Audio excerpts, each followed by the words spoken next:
You ever get that feeling you just want to hear someone say, hey, you're doing great, like you're on the right track? Oh, yeah, for sure. Well, today we're taking a deep dive into validation and how it all ties into happiness. Ooh, that's a good one. Yeah, and we're going to be looking at excerpts from the Breaking Free podcast for this one. Okay, cool. So it's interesting because on the one hand, a little validation, everyone likes that, right? Totally. But when does wanting to be accepted, I guess, turn into needing that approval all the time? Yeah, that's the big question, isn't it? And the thing is that need for validation, I mean, we all have it. To some extent, it's totally natural. Right.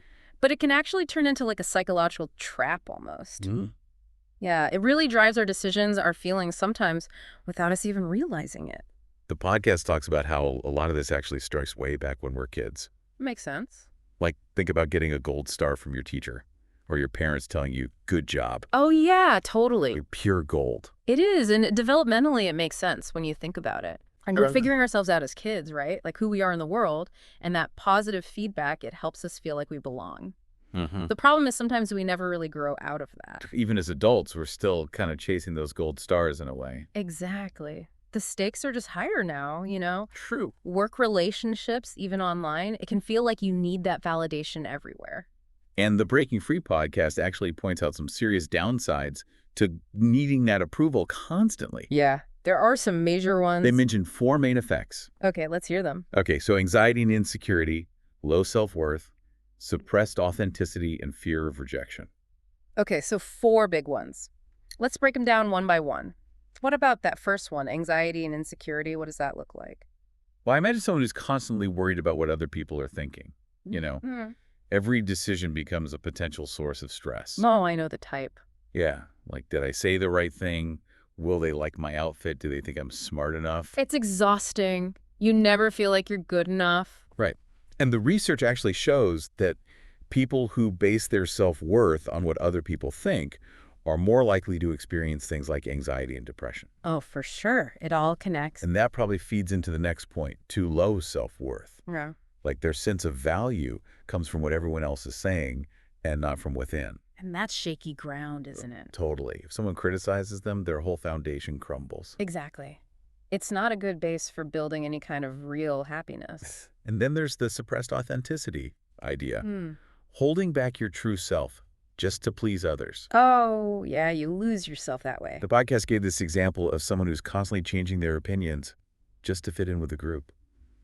So they disappear. Right. They end up living a life that doesn't even feel like their own. And all that pressure to conform, even if it means ignoring what you really believe in or are passionate about. It's like pretending to like a band just because everyone else does when you actually can't stand them. Been there? Yeah, totally. And then lastly, there's that fear of rejection. Oh, yeah, that's a big one. If you're always seeking validation, any criticism is going to feel like a knockout punch. It's like they're allergic to feedback. Right. They're so sensitive to anything negative that they just avoid anything that might lead to criticism. Taking risks, trying new things, forget it. Way too scary. So we're painting this picture of someone struggling with anxiety, low self-esteem, hiding who they really are, and constantly dodging rejection. Yeah, it's a tough cycle. And the podcast actually talks about this. It's like they're on this hamster wheel of self-doubt. They're chasing validation for that quick hit of feeling good. But then it fades. And they're right back to feeling insecure and needing more approval. It's relentless. But there's got to be a way to break free, right? Well, that's where self-approval comes in. What if, instead of looking to everyone else for validation, we looked inside? Okay, so instead of relying on external validation, we shift the focus inward. Exactly. Yeah. It's about recognizing our own worth, no matter what other people say. Now, this is where it gets interesting. The podcast talks about self-approval as the key to unlocking real happiness. And I think they're onto something. Why is that? What makes it so powerful? Well, think about it. When your sense of worth comes from within, you can't be shaken. It doesn't depend on what other people think anymore. You're free to be yourself. Express your thoughts and feelings authentically. Take risks without that fear of judgment holding you back. So it's like self-approval gives you this safety net to grow and take risks, even if you make mistakes. Exactly. It builds resilience, reduces anxiety, and lets you live a life that's true to who you are. I think a lot of people can relate to this. We've all had those moments where we feel more confident and happier when we trust our gut and do things our way, regardless of what others might think. Absolutely. Those are the moments when self-approval shines. It's not about being arrogant or ignoring feedback. It's about finding that inner balance where you value your own perspective and make choices that feel right for you. Okay, so how do we actually cultivate this superpower of self-approval? Where do we even start? Well, the podcast outlines 5 steps. They're surprisingly simple, but they're not always easy. Okay, let's hear them. So the first one is practicing self-compassion. So treating yourself with the same kindness you'd offer a friend. Right. Instead of being your own worst critic, you become your own best cheerleader. Hmm. You silence that negative self-talk and replace it with support and understanding. So instead of beating yourself up over a mistake, Uh-huh. you acknowledge it, learn from it, and move on. Exactly. It's a crucial foundation for building self-approval. Step 2 is defining success on your own terms, which I feel like is super important in today's world with all the messages we get about what we should be doing or achieving. It's so easy to get caught up comparing ourselves to others and chasing those external markers of success. Wow. Like what's on social media or what other people are doing. Right. But true fulfillment comes from living in alignment with your own values and pursuing goals that are meaningful to you.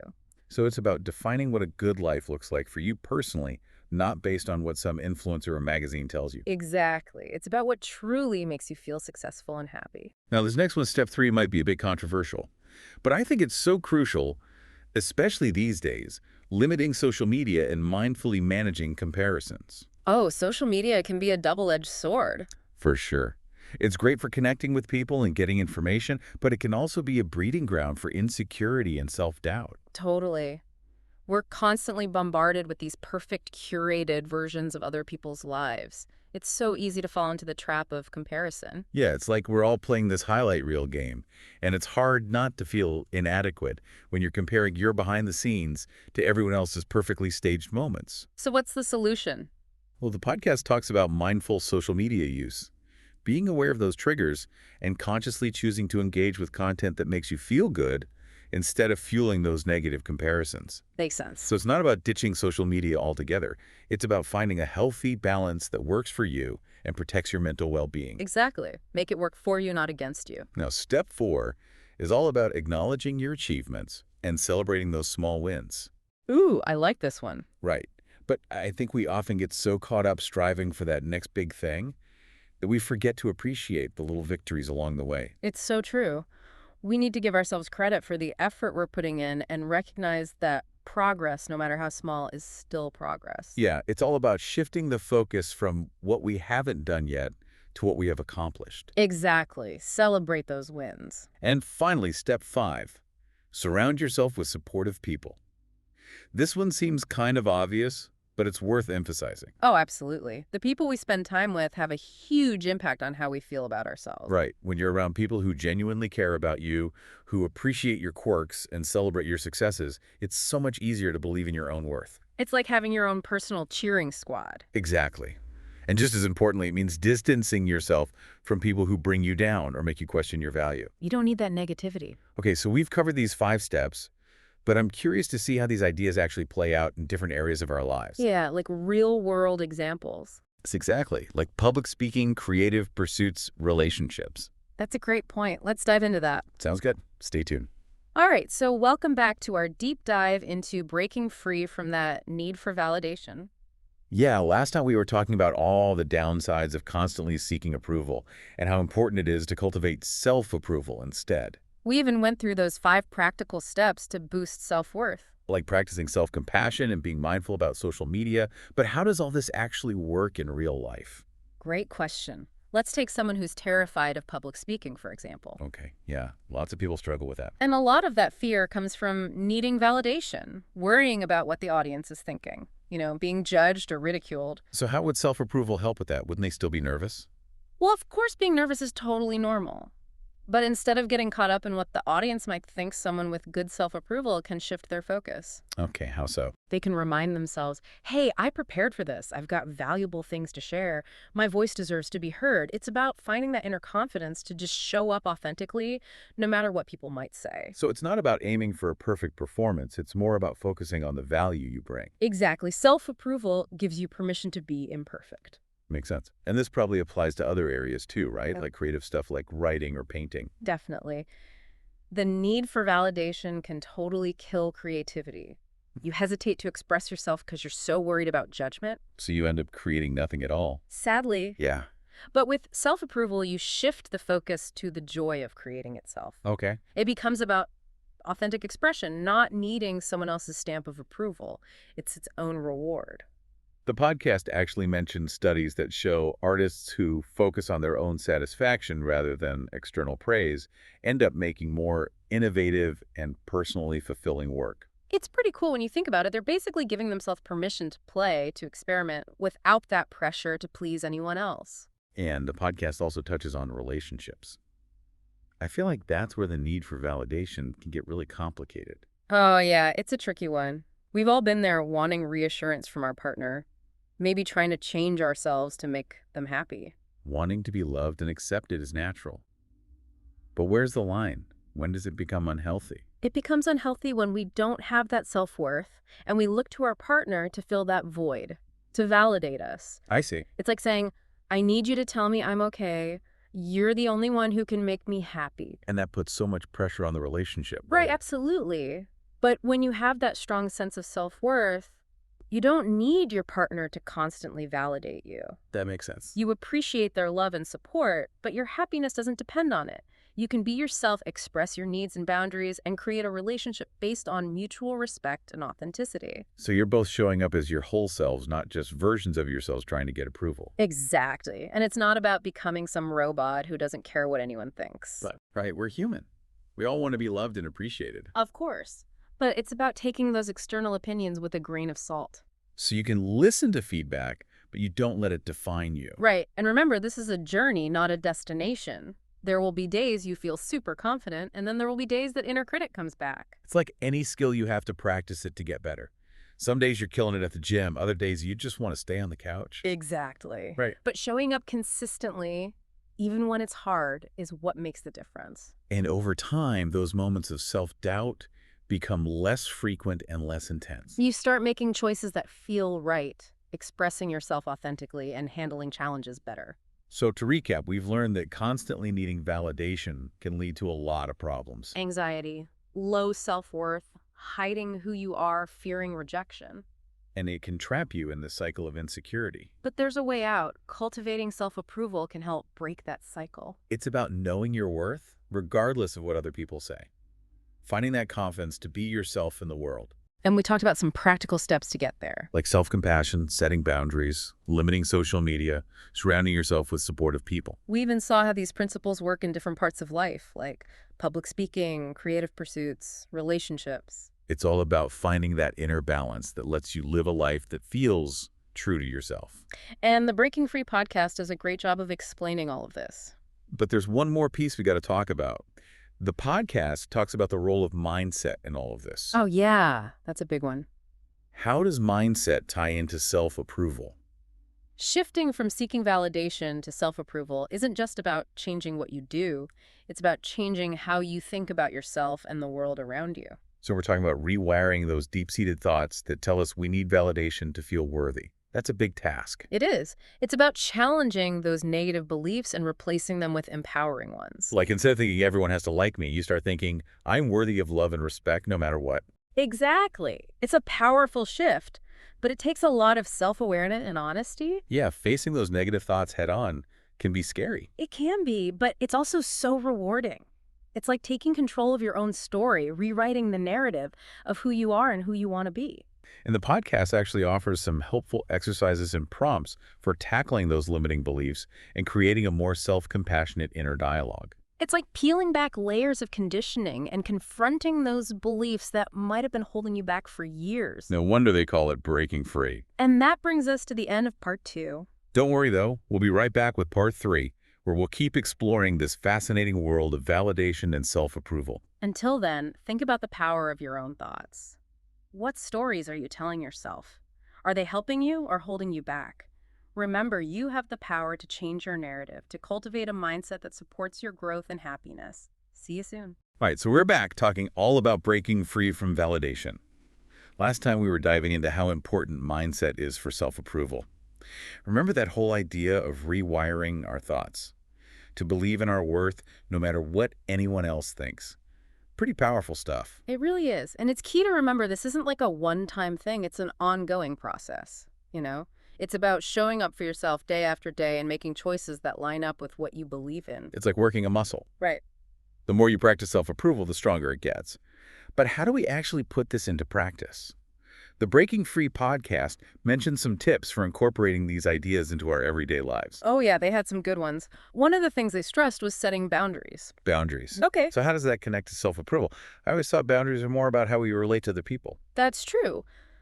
But think about it. When we lack self-worth, we often let people treat us in ways that go against our values. Okay, I see that. Like we say yes to things we don't want to do. Or we put up with behavior that makes us uncomfortable. Yeah. Because we're so scared of disappointing someone or being rejected. Exactly. We end up betraying ourselves in the process. Ouch, yeah, I've been there. But when we build up self-approval, we start to see that we deserve respect. We learn to set those healthy boundaries that protect our time, our energy, and our emotions. It's like finally giving ourselves permission to say no to things that drain us and yes to things that feel good. So boundaries are more about self-care than being selfish. Exactly. And speaking of self-care, the podcast talked about that too. How important it is for self-approval. Yeah, I'm curious about that one. How does self-care fit into all of this? Well, self-care is all about taking care of ourselves, physically, emotionally, mentally. It's about recognizing that we deserve to be taken care of. Right. And when we prioritize self-care, we're sending this message to ourselves that we're worthy of love and attention. There are actually studies that link regular self-care to higher self-esteem and overall well-being. So it's not selfish at all. It's actually essential. Exactly. It's like that saying, you can't pour from an empty cup. Okay, so we've covered mindset boundaries, self-care. What else did the podcast highlight? One thing that really stuck with me was the focus on gratitude. Gratitude. Okay, I get how that's important in general, but how does it link to self-approval specifically? Well, when we focus on what we're grateful for, it shifts our attention away from what we're missing and toward what we already have. Right. It's a way to build a feeling of abundance and contentment. And that feeds into our self-worth. Instead of focusing on what we haven't achieved or comparing ourselves to others, we can appreciate the good stuff we already have, including our own strengths and wins. So instead of looking outward for validation, we're creating that good feeling from within. Exactly. And the research shows that practicing gratitude can literally change our brains to focus on the positive. Really? Yeah. It leads to more happiness, resilience, and yep, you guessed it, self-approval. This has been such an eye-opening deep dive. We've learned so much about the psychology of validation, the power of self-approval, and those practical steps to cultivate stronger self-worth. It's been a great exploration, and I really hope our listeners feel inspired to start their own journey of self-discovery and self-love. Me too. It's all about learning to love and accept ourselves exactly as we are. Imperfections and all. Yeah, And realizing that our worth doesn't come from what other people think, but from within. right on. And we can build that by practicing self-compassion, setting Yeah. boundaries, making self-care a priority, and cultivating gratitude. So well said. As we wrap up this deep dive, I just want to leave everyone with this thought. Yeah. What if, instead of seeking approval from the outside world, we turned inward and became our own biggest cheerleaders? I love that. What if we celebrated our strengths, embraced our quirks, and gave ourselves permission to shine? What a powerful way to end our conversation today. So to everyone listening, go out there and be your own biggest fan. You deserve it. Thanks for joining us on this deep dive, and we'll see you next time.